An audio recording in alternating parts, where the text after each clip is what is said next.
वक्रोलक नामक नगर में सूर्यप्रभ नाम का राजा राज करता था। उसकी कोई संतान न थी। उसी समय में एक दूसरी नगरी में धनपाल नाम का एक साहूकार रहता था। उसकी स्त्री का नाम हिरण्यवती था और उसके धनवती नाम की एक पुत्री थी। जब धनवती बड़ी हुई तो धनपाल मर गया और उसके नाते रिश्तेदारों ने उसका धन ले लिया। हिरण्यवती अपनी लड़की को लेकर रात के समय नगर छोड़कर चल दी। रास्ते में उसे एक चोर सूली पर लटकता हुआ मिला। वह मरा नहीं था। उसने हिरण्यवती को देखकर अपना परिचय दिया और कहा, मैं तुम्हें 1000 अशर्फियाँ दूंगा।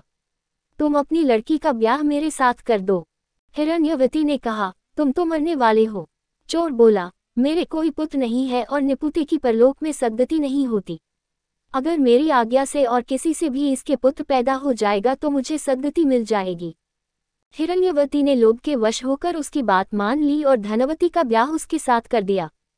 चोर बोला, इस बड़ के पेड़ के नीचे अशर्फियाँ गड़ी हैं, सो ले लेना और मेरे प्राण निकलने पर मेरा क्रियाकर्म करके तुम अपनी बेटी के साथ अपने नगर में चली जाना। इतना कहकर चोर मर गया। हिरण्यवती ने जमीन खोदकर अशर्फियाँ निकाली, चोर का क्रियाकर्म किया और अपने नगर में लौट आई। उसी नगर में विसुदत नाम का एक गुरु था, जिसके मनस्वामी नाम का शिष्य था।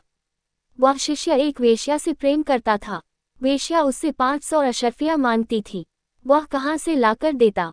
संयोग से धनवती ने मनस्वामी को देखा और वह उसे चाहने लगी। उसने अपनी दासी को उसके पास भेजा। मनस्वामी ने कहा कि मुझे 500 अशर्फियाँ मिल जाए तो मैं एक रात धनवती के साथ रह सकता हूँ। हिरण्यवती राजी हो गई। उसने मनस्वामी को 500 अशर्फियाँ दे दी। बाद में धनवती के एक पुत्र उत्पन्न हुआ। उसी रात शिवाजी ने सपने में उन्हें दर्शन देकर कहा, तुम इस बालक को 1000 अशर्फियों के साथ राजा के महल के दरवाजे पर रखाओ। माँ बेटी ने ऐसा ही किया। उधर शिवाजी ने राजा को सपने में दर्शन देकर कहा, तुम्हारे द्वार पर किसी ने धन के साथ लड़का रख दिया है, उसे ग्रहण करो। राजा ने अपने नौकरों को भेजकर बालक और अशर्फियों को मंगा लिया।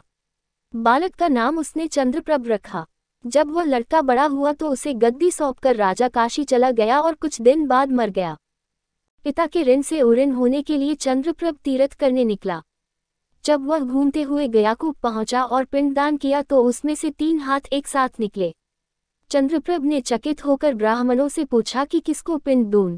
उन्होंने कहा, लोहे की कील वाला चोर का हाथ है, पवित्री वाला ब्राह्मण का है और अंगूठी वाला राजा का। आप तय करो कि किसको देना है। इतना कहकर बेताल बोला, राजन तुम बताओ कि उसे किसको पिंड देना चाहिए। राजा ने कहा, चोर को, क्योंकि उसी का वह पुत्र था।